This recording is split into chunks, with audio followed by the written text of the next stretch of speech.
expansion project is finally here. So what did they find? Fox 61's New Haven County Bureau reporter Julia LeBlanc is breaking it all down for us. She joins us live from the airport. Julia. Hi, good evening to you both, and happy Friday. Well, first of all, the people who live in this neighborhood and surrounding streets have been waiting more than a year to get the results of this report. We've been seeing a lot of people driving by honking their horns in support of a movement that's really been started here in this community. Now, the report does say that changes made to Tweed would overall be beneficial, especially when it comes to the environmental impact of the area, but a lot of people who live here, as you just saw, are really just not convinced of that.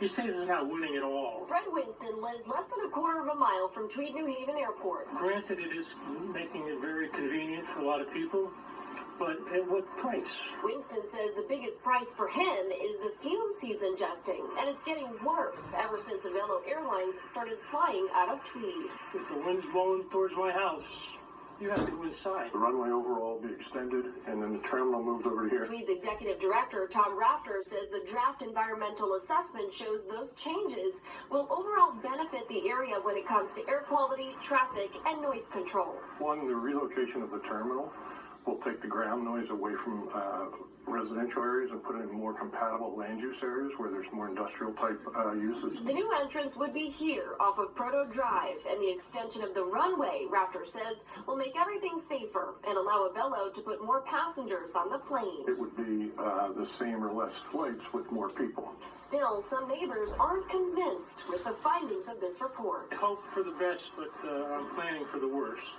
And East Haven's mayor, along with others, is calling for a larger study, an environmental impact statement. He says, quote, "We will prepare and submit detailed, substantive comments that address the town's concerns and expect that the FAA will recognize the apparent material impacts on the community and, as required by federal law, undertake the full-scale EIS that is mandated for this significant project." An EIS could be an outcome of the EA, but to circumvent the EA would be circumventing the NEPA process. So we're required to follow the regulations.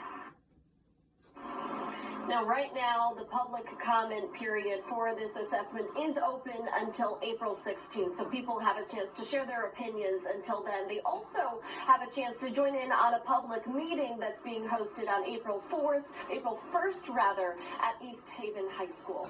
For now, we're live here in New Haven, right near Tweed. Julia LeBlanc, Fox 61, Connecticut's news station. Thank you, Julia. In other news here, disgraced former attorney